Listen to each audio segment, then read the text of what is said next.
अस्सलाम वालेकुम गाइस, क्या हाल है? खैरियत से ठीक ठाक हैं? और जी माशाल्लाह माशाल्लाह आज जो है 10वीं सहरी है, 10वां रोज़ा लग गया है। तो ज़रा मैं देर से मैंने बोलना शुरू किया है, व्लॉगिंग मैंने शुरू कर दी थी क्योंकि पीछे बहुत हसीन नाच चल रही थी और दिल ही नहीं किया कि मैं उसको इग्नोर करके और उसको सुनूं नहीं और यहाँ पे मैं chip chip chip chip chip chip करती रहूं। तो लिहाजा मैंने कहा आप लोगों को भी सुनाऊं। यही जनाब बस सहरी की रौनकें हैं और कुछ दिनों का वक़्त है, फिर वही सारी रूटीन, ये सारी रौनकें सब कुछ ख़त्म हो जाएंगी। तो जैसा कि आप लोग देख रहे हैं कि अभी हमारे घर के आधे लोग सो रहे हैं, बल्कि ऑलमोस्ट ही सो रहे हैं। और हर घर में यही रूटीन होती है, ख़वातीन जो है वो सहरी में ज़रा पहले उठ जाती हैं। अच्छा जी, जब तक सहरी का टाइम रहता है तो माशाल्लाह माशाल्लाह ये जो नात मुबारक हैं या सलाम जो है वो चलता ही रहता है और लोग पढ़ते ही रहते हैं। तो बड़ा अच्छा लगता है कि आप सहरी बना रहे हैं, सहरी कर रहे हैं और जो है नातों की आवाज़ आपके कानों में गूंज रही है।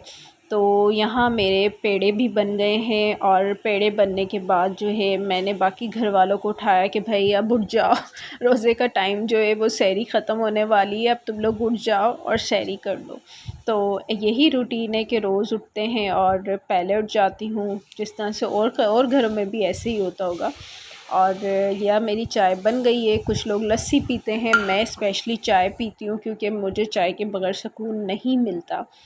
और ये मैंने नहारी का सालन बनाया हुआ है, नहारी गरम कर रही हूँ और थोड़ी सी मैंने आलू मेथी की भुजिया बचा के रखी थी, तो मुझे वो बड़ी पसंद है। और अभी थोड़ी देर में ये ज़रा नहारी गरम हो जाए फिर वो भी मैं गरम करूँगी।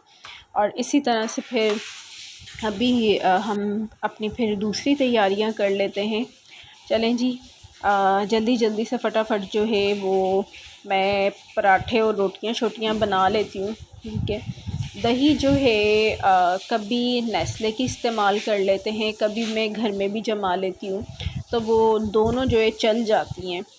अच्छा, और पता है सबसे इंटरेस्टिंग मैं आप लोगों को बात बताऊं, यहाँ जो है ना एक शख्स हैं, तो वो ढोल बजाकर जो है लोगों को उठाते हैं, उठ जाओ रोज़ेदारों, सहरी कर लो, सहरी का टाइम हो गया है।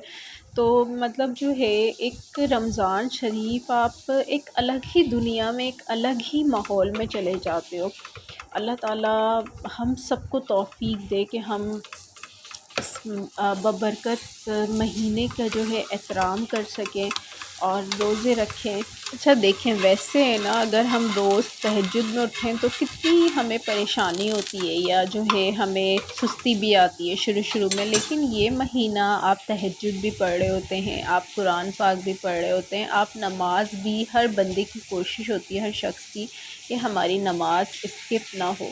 तो वो क्या मतलब इस महीने की क्या फ़जीलियत है और क्या मैं बयान करूँ, मुझे ख़ुद जो है जब मैं सोचती हूँ तो वो जस्ट लाइक जो है रोंगटे से खड़े हो जाते हैं। और बस जी, तो चलें अब मुझे लग रहा है एक दो घर वाले अभी तक सो ही रहे हैं, ज़रा इनको उठा लूँ मैं और जल्दी से हम सहरी कर लें इससे पहले कि टाइम ख़त्म हो जाए। अच्छा जी, सहरी भी हो गई है और माशाल्लाह माशाल्लाह बर्तन भी जमा हो गए, तो साथ साथ मैं इसको यहाँ पर वॉश कर लेती हूँ बर्तनों को। कोशिश हमारी यही होती है कि हम जो है अपने बर्तन सहरी के वक्त ही वॉश करके सो जाए, ना कि उसको छोड़ दें दोपहर तक या फिर सुबह होने तक। और ये जी बर्तन मेरे हो गए सारे साफ़ सुथरे, मैं जल्दी से अब सिंक भी वॉश कर लेती हूँ। अच्छा जी, बर्तन मैंने रख दिए रेक में, जब वो थोड़े ड्राई हो जाएंगे फिर उसके बाद जो है मैं इसको शिफ्ट कर दूँगी जहाँ जहाँ उनकी जगह है। और जी अब हम पढ़ेंगे फ़जर की नमाज़ और उसके बाद जो है मैं पढ़ूँगी थोड़ा सा कुरान शरीफ पढ़ने के बाद, सिपारा पढ़ने के बाद हम रेस्ट करने लगेंगे और देन फिर सुबह की सारी रूटीन जो है वो शुरू।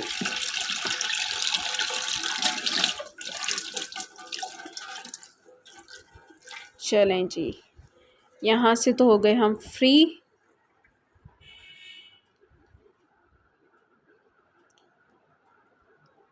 अच्छा देखें, ये जो नेस्ले के जार जब खाली हो जाते हैं ना, तो हम इसको रख लेते हैं सेव करके। इसमें आपने जो इसका नीचे बॉटम है वहाँ पे आपने 2-3 होल कर देने, और होल करने के बाद आप इसको सीडलिंग पोट जो है वो तैयार कर सकते हैं। जब आपको पनीरी लगानी है तो आप इसमें लगाएं, बहुत अच्छी होगी आपकी पनीरी।